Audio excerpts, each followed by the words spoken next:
Well, I'm Chris, and this is my repairing my $120 HPI Baja 5B. So it cost me just under $120 to get all the parts. We're going to show everything where I got them from. We're going to do all the repairs in depth and show you what's going on in case you haven't had one of these, or maybe you have one and it's broke and you need to fix something. We're going to cover all this that's taken apart. But you see what I had to take off? We're not going to run it in this video. I apologize, but we are going to put everything back together, and we're going to hopefully start it for the first time. So this one was hiding a lot more than at first glance. It was complete, but this stuff was a lot dirtier and nastier than I thought. So let's start off by the only thing I hate about it, or that is annoying. Get that out of the way. We cannot work on this dang thing without getting this piece off. It doesn't come apart. It's all one piece, and I had to take the pipe off of the back just to get this to fish through. So these are people that part these things out, and this was on eBay. And these were the leftover parts of an electric HPI self-builder's kit, a real one. And you can go ahead and see all the parts. That it's no bull crap. That's what I paid for them. Crazy deals, $5 for the pinion right here. So stock is 17 tooth. We're just gonna run this one stock. They didn't have this piece in there that kind of holds that bearing down. This was in the builder's kit still, brand new. I don't think that would have really messed anything up, but there's a spacer in here that was not in there. And then the pinion gear broke off right there. I'm just gonna say that they screwed up somewhere on this brake area. So let's just start putting it together, and we'll talk about things that we're missing and just watch it go together. So first of all, we have to get that screw thing out. So let's figure out how we do that. These things can be thread locked in there. All right, we're filing it because as it ripped, it kind of mashed some of the metal over. So that could be like holding it in place. And we want to give a center punch in the center. All right. Okay, so we're going to take a 1/16 inch drill bit, and we're going to do a pilot hole in it. We're trying to get right in the center of it. Take your time. Beautiful. Burning it in case it has thread locker in there. We want to heat it up, melt it.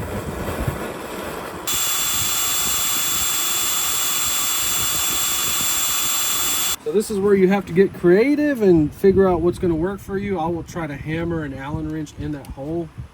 I don't have an extractor this small. There we go. Boom, look at that. Nice. Clearly did not have any thread locker on it. That can be the reason it broke off. Yep, it got smashed up for sure. It won't fit on there at all. So let's just file it down. Not going too crazy, just trying to get the mashed parts.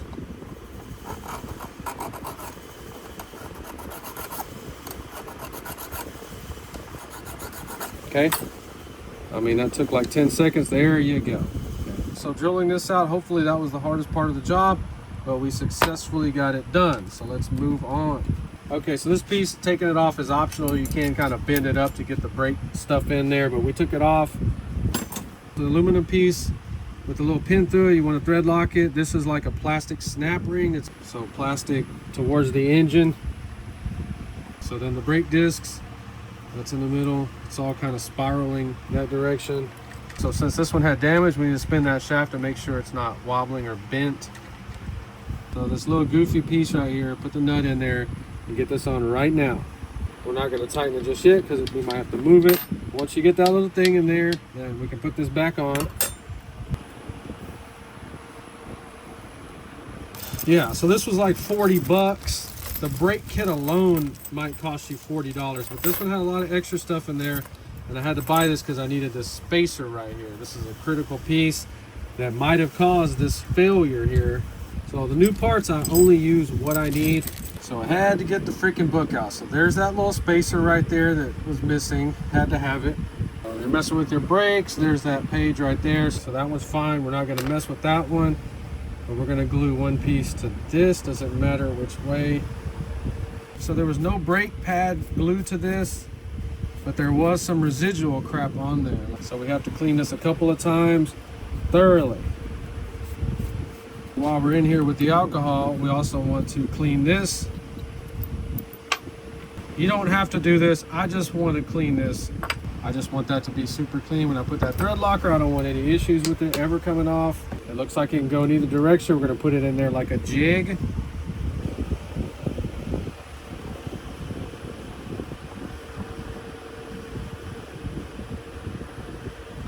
Let's try to put the new bushing in the bottom. We're just kind of getting this rod ready in place.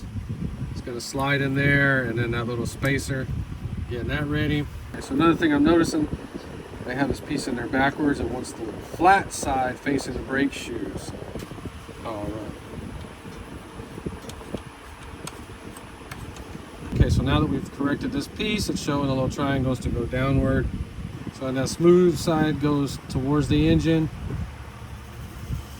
And then this piece is going to go in there like that. So this one is going to hold the support bearing for out here. Remember to get that in there. And like I said, this piece was not in here. It was still brand new in the self-builder's kit. So on all these parts, make sure you have the nuts stabbed in there. This is going to be kind of time consuming because we're going to try the 2 shims at first. And then that brake pad.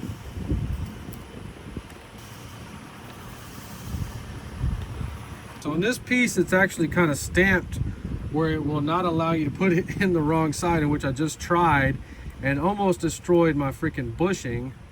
So just make sure it's flush in there all the way. Yeah, so you see how that bushing's in there. I tried to put it in there the other way and I cracked it a little bit. So is that what happened? That's what he did, but maybe broke the bushing? And so yeah, that's a very difficult step. Remember not to put that bushing in there the other way like I just tried to do.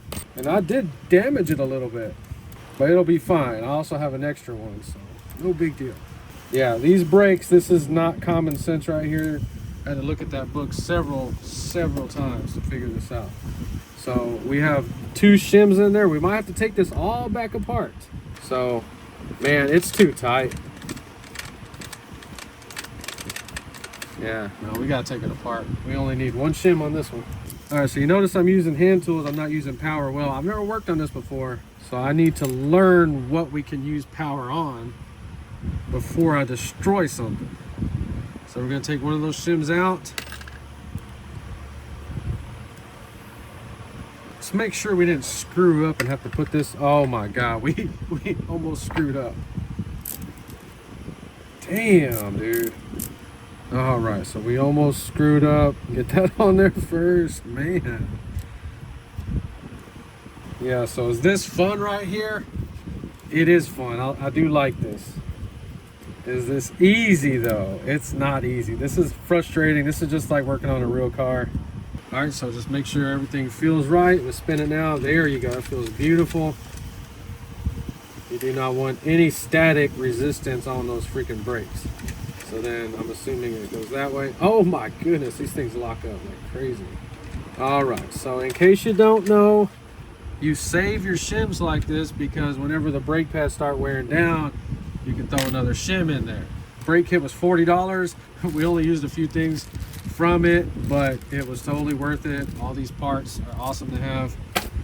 All right, barely gave us enough room to go ahead and tighten that one up. So you see from that place, we have 8 brand new bearings right here for like $6. That's insane. So right here, we're gonna use 2. It goes on there like that. So we're gonna taking this off just to get it out of the way. Let's go ahead and get this back on. All right, so then up here, there's gonna be this unique spacer that goes right there. And then they want that little star washer on this screw. Okay, so remember we cleaned them with alcohol so that this stuff will hopefully really stick on there real good. That's all you need, just a little bit.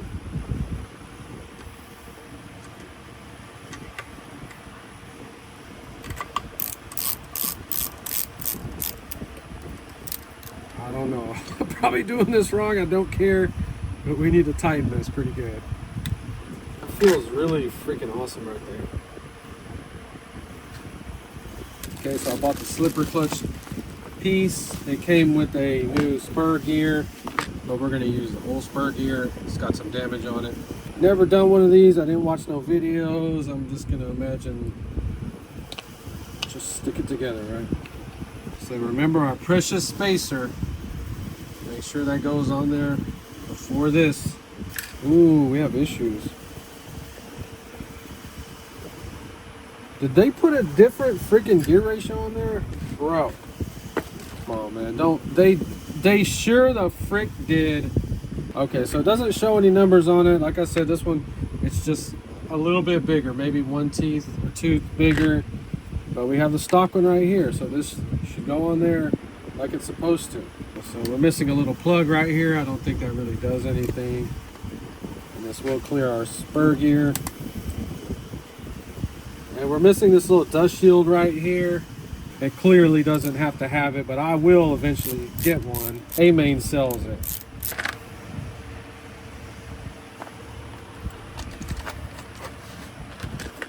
All right, then we have the E-clip right here. Make sure it's on there. Nice. That's grease in there. Are you supposed to grease this? I don't know. I have to look in the book. I'm not going to grease it right now. Okay, so that's how it should go down. You shouldn't have any parts left over. We're going to save this big spur gear. That way I only have to buy a pinion now, but I got to count the teeth first. That's awesome. Okay, so then we're going to use 2 of the smaller body clips and clip this in. This is a lot of work. It's very time consuming. I'm already in over an hour doing that right there. It was missing this front cover right here, but I had one from my Red Cat stuff. This is the Walbro carburetor. I took it all apart, Barry McKim dipped it, checked all the gaskets out. Oh, the primer bulb was garbage on it. So those are freaking expensive. I don't know why they want so much for primer bulbs. The carburetor is installed with this little air filter piece. And remember to put these little brass things so it doesn't crush your air filter part. So I had to take this out and clean it. These lines are almost needing to be replaced. As you can see, the black is your sucking line with the filter in the bottom. You want to check this grommet. That's why I pull the tank to closely inspect all that stuff.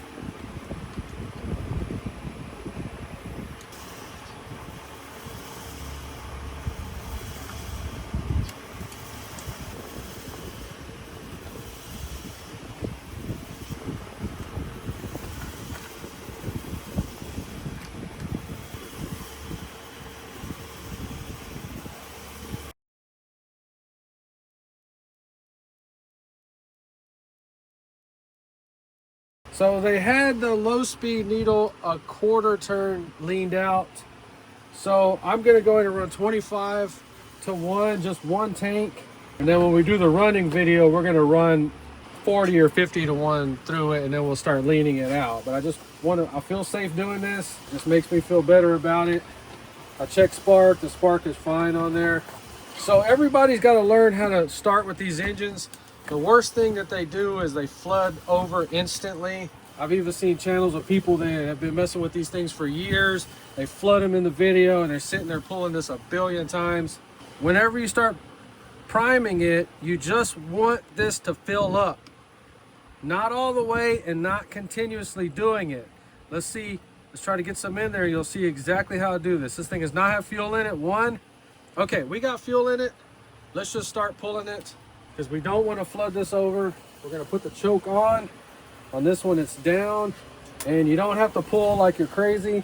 This one doesn't want to stay. I have to look at that. I think they had it screwed up. They had a lot of stuff screwed up on this one.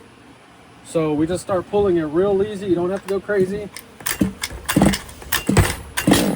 Look at that. Oh my freaking God. It already freaking bumped. Okay, choke's still on. Okay, this one, it hangs up.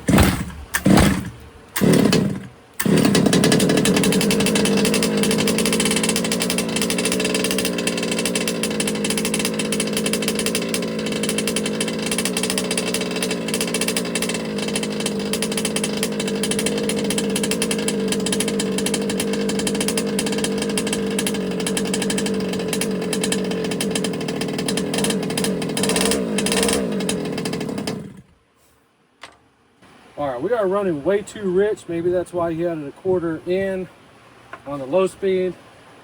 Let's try it again.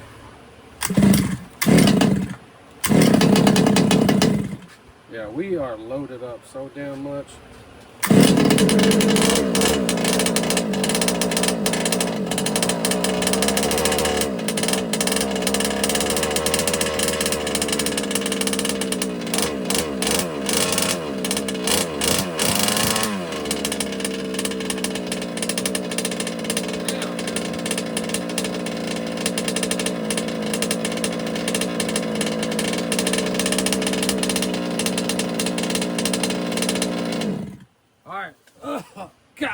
banging. All right, I'm not exaggerating this shit. It's not fresh. So one of the things I've learned when they do that is they might have had issues running it, and then it'll have some oil built up in the crankcase, and that's why it's just blowing that heavy smoke out. Because if you see, we leaned it out a quarter. So that's why it's called tuning, because every single one of these carburetors is different. That's why you have to slow down, pump your brakes, and learn your carburetor. I have some older videos when I first got into these, and they kind of teach you how to find your zero right when the blades start opening, and then you're going to play around until you get the feel. This Walbro right here, this one is different. It hits different. But as you can see, the Fuelie 26S, I ordered a 35cc. We're going to play around with those cheap Rovin ones on my SBK kit that I bought. And then we're going to go crazy with these things. I'm going to back up on the nitro videos. We're still going to run the nitro videos when I get them all ready and stuff, but we're not going to do any more how-tos on nitros. It's just not working for me. So we have a choke off of it. Let's just see if it'll keep starting.